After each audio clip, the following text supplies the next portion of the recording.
Hey there, friends. Welcome. I'm Jen Burson, founder and president of Generation PR and the creator of the Powerhouse Pros community.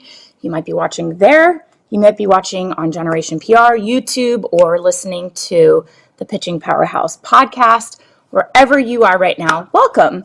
It is so wonderful to connect with you today. Great topic that has come up quite a bit inside of our Pitch Lab community was a big topic on our last call, all around getting attention of journalists by offering data-driven pitches that are timely and relevant and give your clients the opportunity to weigh in on those topics and all of the things that we love to include to get journalists' attention. So today's discussion is going to be around how we can use data in our pitches to get better results for your clients, get the media's attention, get them to say yes. I'll tell you exactly what you're going to learn today. You are going to learn 3 ways to use data to land high impact placements for your clients. Okay. And this is a cool thing because this was chatted about in our Facebook group, and when we posted that we're having this discussion, we got a lot of great responses. We've included some of these here so that we can bring in other people's voices and hear how they're leveraging data in their pitches. Okay, diving right in, we know that what we're doing with PR and the reason that AI cannot take over what we do is because we are sending pitches that will strike an emotional chord with the audiences that our clients are trying to connect with.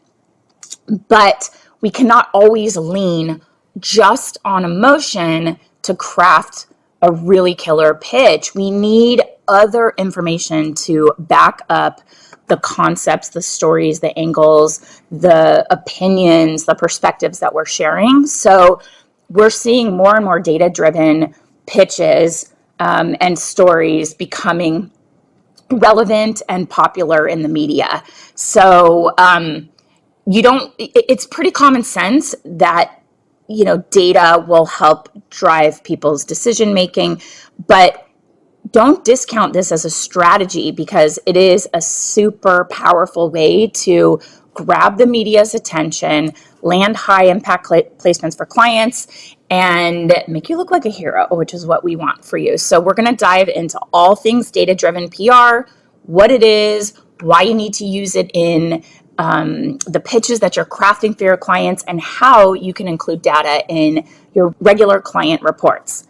Data, more and more relevant and harder to get away from. If you're like me and you don't love numbers and you don't love spreadsheets, you marry a guy who loves numbers and spreadsheets. That's my husband. He lives in a spreadsheet all day long, and I'm like, my brain. But clients are wanting more metrics. And so we'll talk a little bit about that too. What even is data-driven PR? It's exactly what it sounds like. PR pitches, campaigns, strategies that are based on cold hard data. The data that you're looking at can come from studies your client has conducted themselves. Maybe it's customer surveys, like customer sentiment, or we are now seeing social listening on our preferred platform, Prowly. We are a Prowly ambassador. We love it, and they're always improving, and they're using AI and their tools. And they have also initiated social listening. So we love Prowly for monitoring. I'm catching so much stuff, you guys, like features we didn't know. I just got a Vogue feature that came up.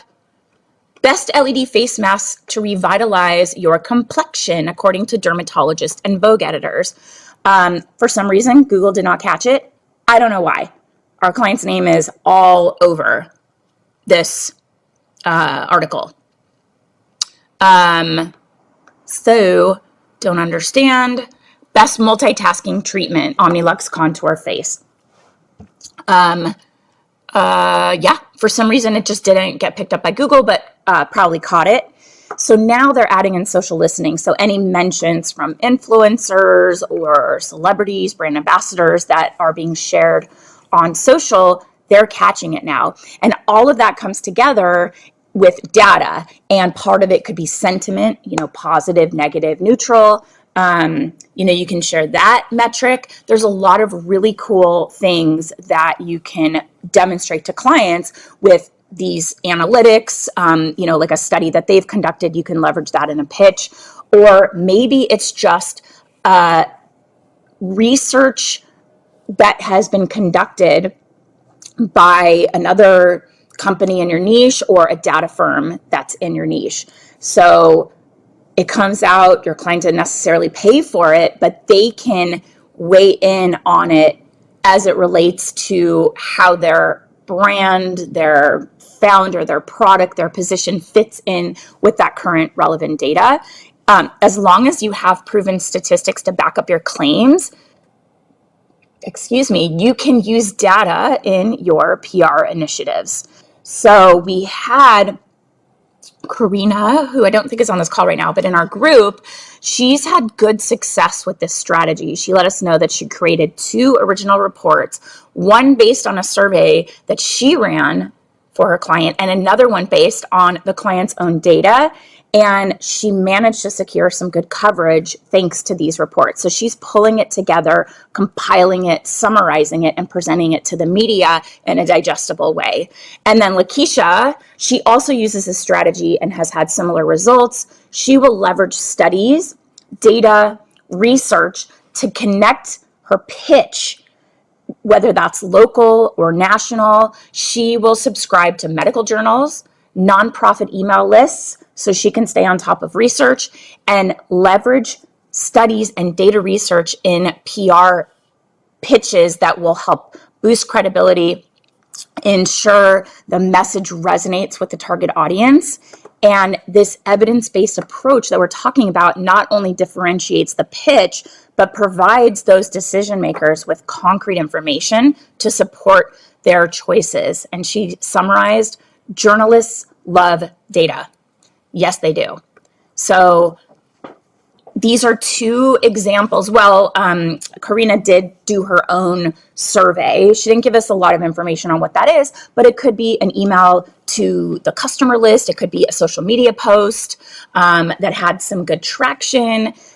You would certainly want to let the media know what kind of study you conducted.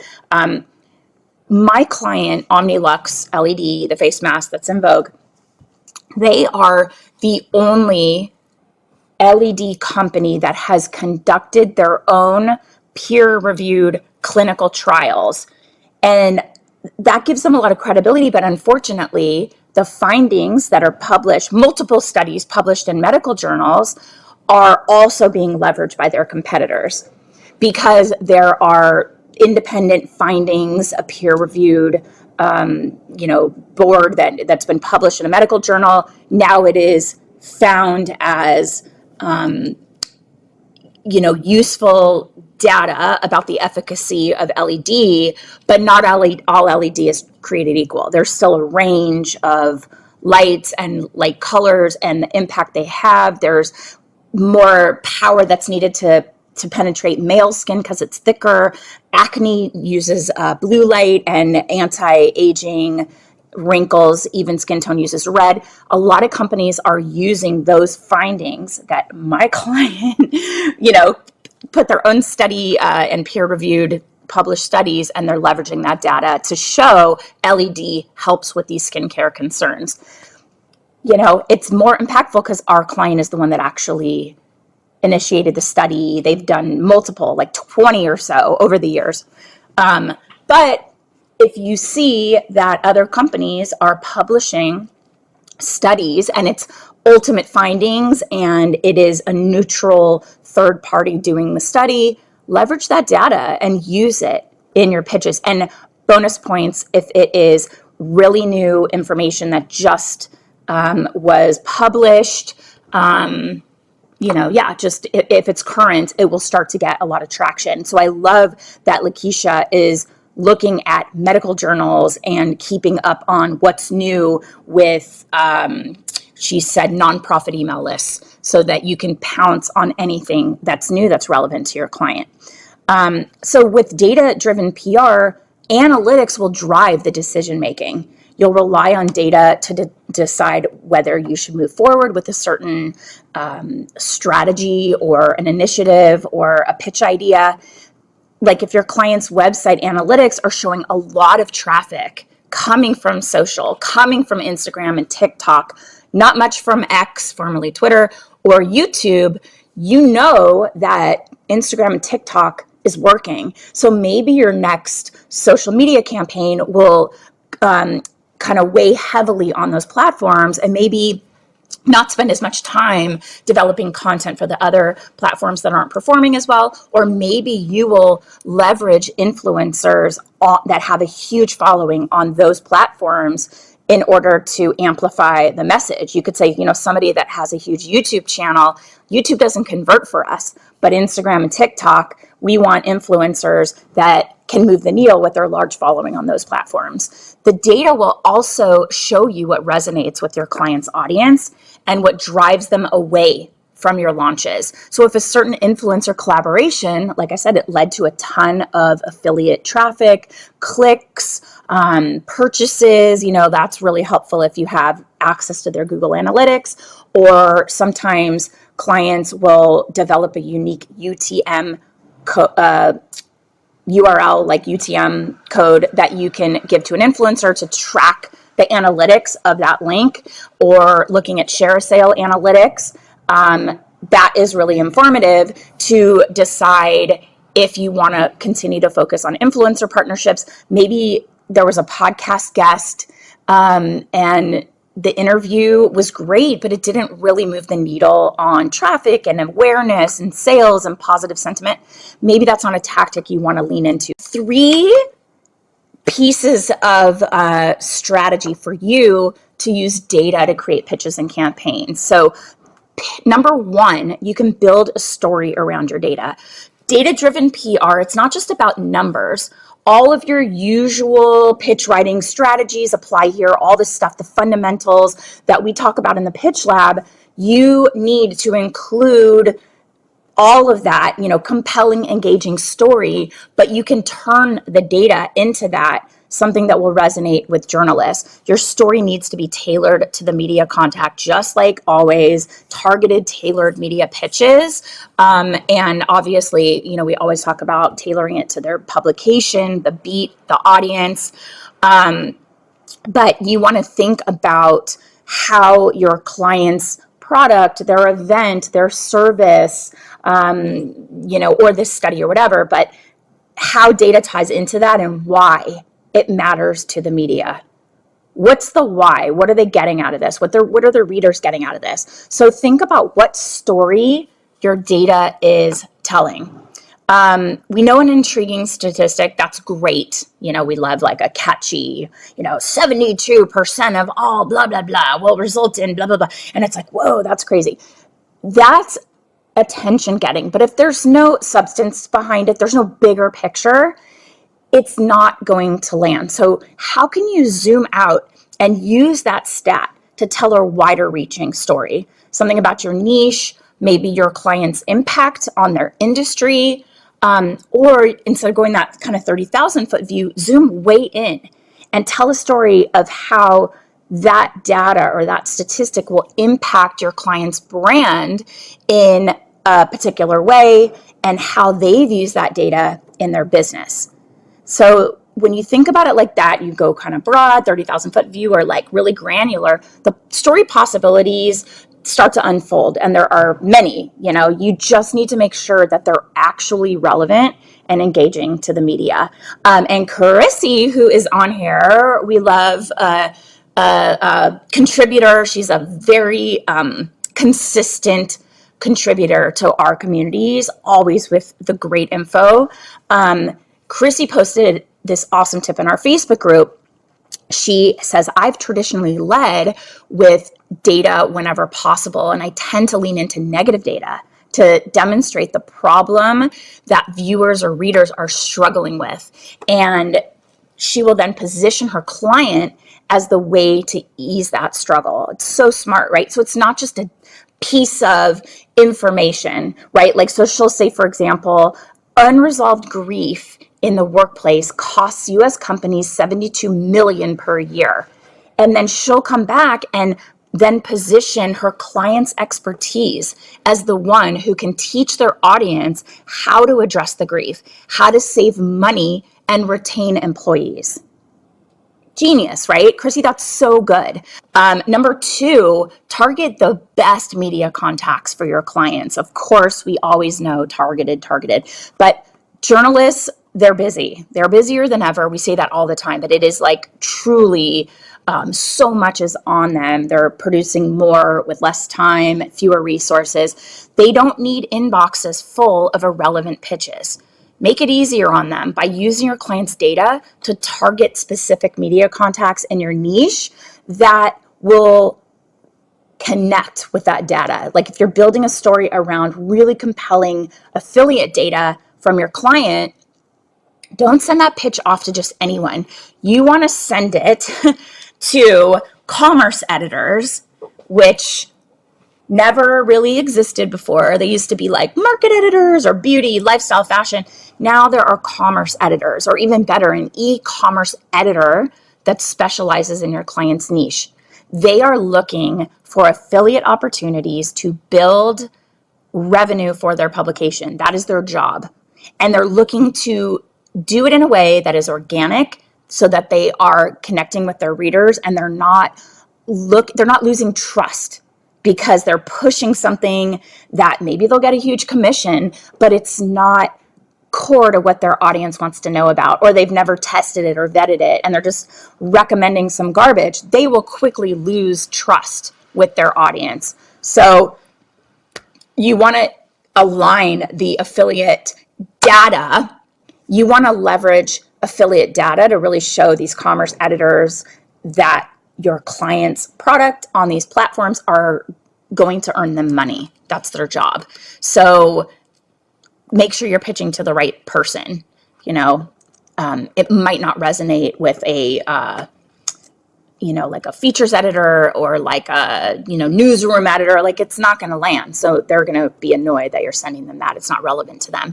If your client is seeing more and more success with podcasts, but podcast hosts and producers like me, we love to see engagement stats when somebody pitches us to be a guest on the show. That way we know that pitch, that person has a dedicated audience that is going to gain them listeners and engagement. And just to recap that, the more you pitch the media, the more data you'll gather on which outlets gain clients the most traffic, the most, conversions, and then which don't cover your clients as much, or which ones don't really move the needle. And I always ask clients when I first start working with them, what has been, like, if you've done PR in the past, what has really moved the needle for you? What have been some of the best features and opportunities you've had?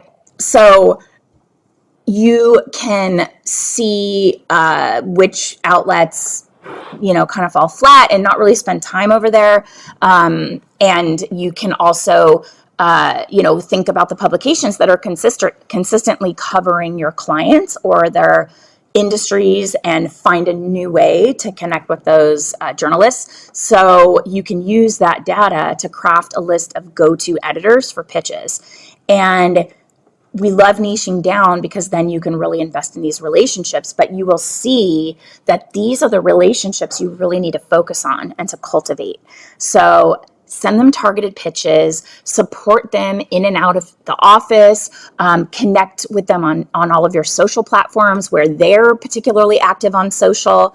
If a certain publication isn't really moving the needle for your client, or maybe isn't picking up your pitches regarding one of your clients, try switching up the strategy with them.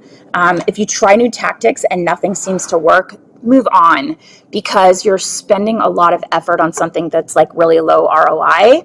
You want to spend that energy better somewhere else. So keep the relationship intact. Just because they didn't connect with one of your clients, it doesn't mean that they won't connect with another. But that sort of like, I've pitched this publication so many times and it's just not happening.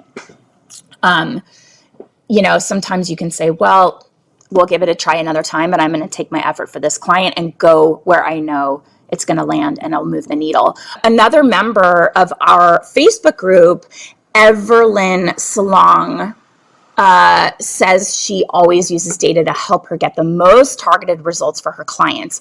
I use it to justify media selection.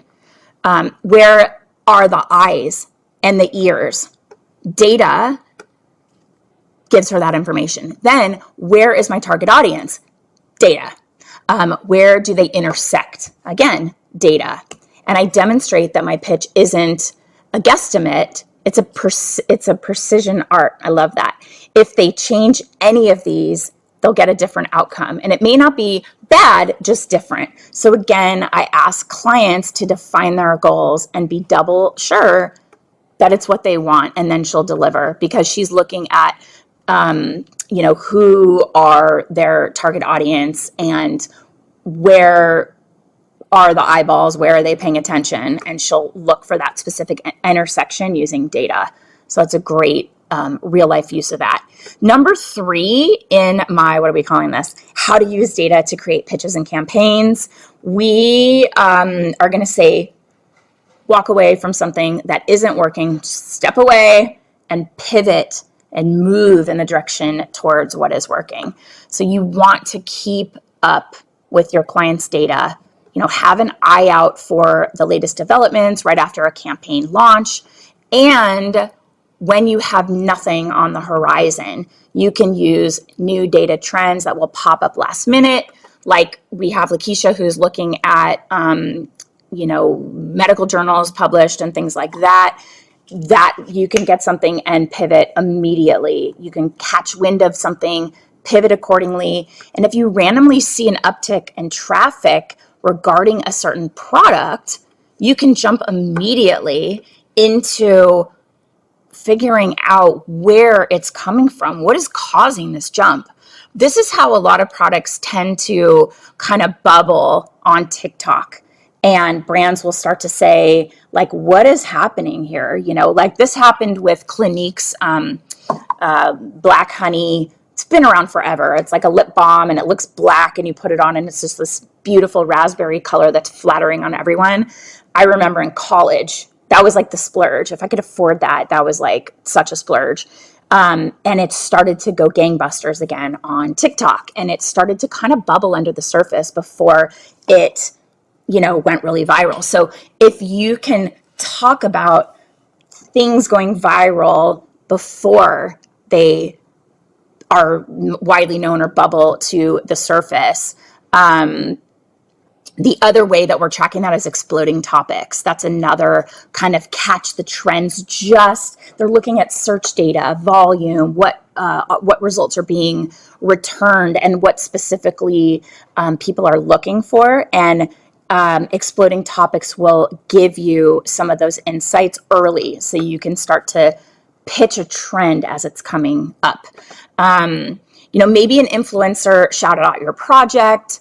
Maybe it's not SponCon, sponsored content, but it's organic. And that opens up the door to future collaborations that'll resonate with both of your audiences. And we've had clients specifically tell us they don't want to work with influencers that have never engaged with their company or haven't loved their products. They want it to be, they're willing to pay for more involvement, but it has to be someone who is genuinely a fan.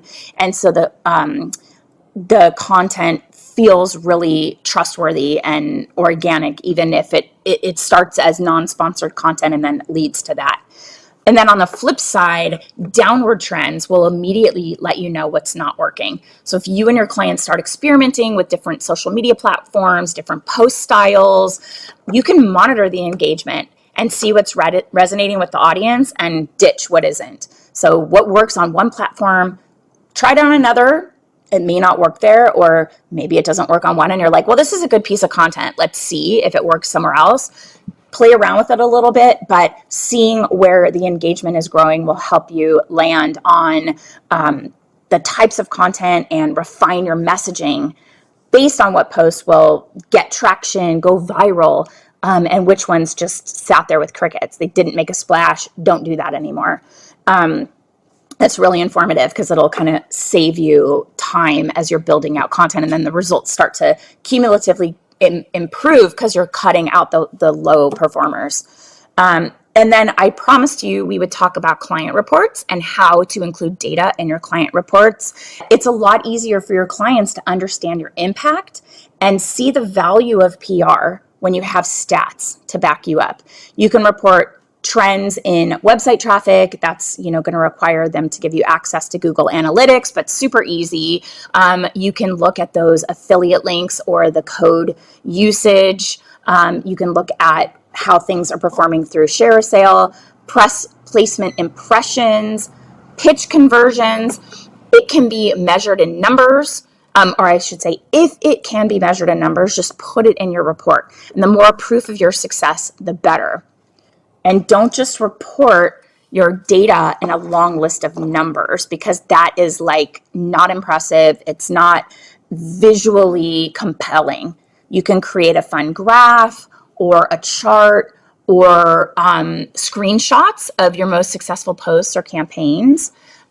We have in our social media reports, we'll grab the top 3 performing posts and we'll grab the lowest performers and kind of talk about why we think that. We'll summarize it for the client so that they aren't having to cull through the data themselves and make conclusions. We'll let them know we have come to these conclusions and this is how we're integrating it moving forward.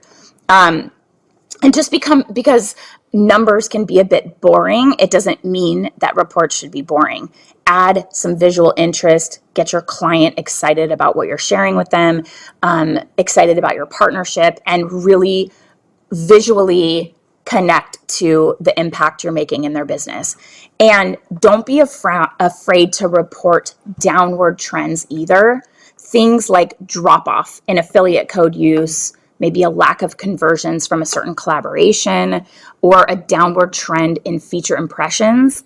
That is all going to influence your decisions on your strategy, where you're pitching, what you're pitching, moving forward. So clients do need to know about them. The key here, the most important part of reporting negative trends, is to reframe them positively. So explain to your client how you're using this data to shift your plans and adapt to their audience wants and needs, or adapt to lean more heavily into the things that are having a greater impact. We also have heard from a member who is using data to help secure new clients. So Bridget Lyons shared in the Facebook group that she uses data to show prospective clients the kinds of results they can expect from working with her.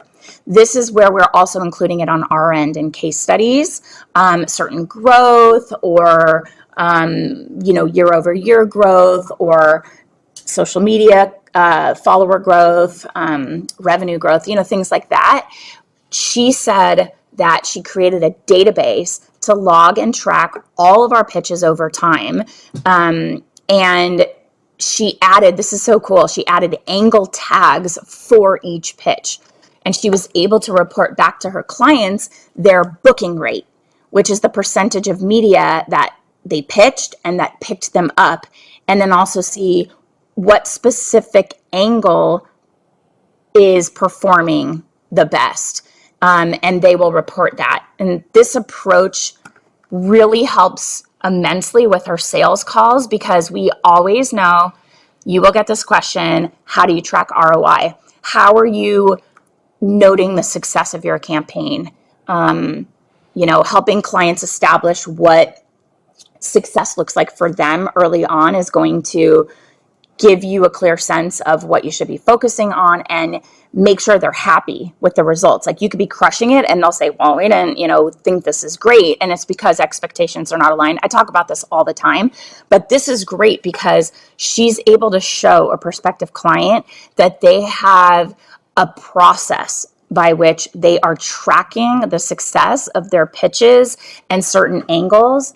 And they can then use that same approach for this prospective client. So it's going to be easier to demonstrate ROI, and it's going to be easier to quickly see the impact of her efforts and do more of that, and kind of, cut off the things that just are like duds right away.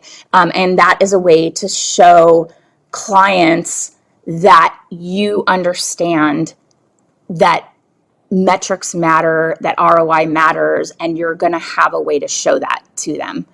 So that's a brilliant approach. She's showing it in a spreadsheet with a database. It's a database she's creating and then putting a tag so that then she can run some reports on the tags and the conversions for certain tags based on angle. Very smart. Candidly, we are not doing that. But our members have so many great ideas that they share that just make all of us better. But yeah, that's what we have for you today. Thank you so much, as always, for being here. I hope you have a wonderful rest of your week, and take great care. Bye, guys. Thank you.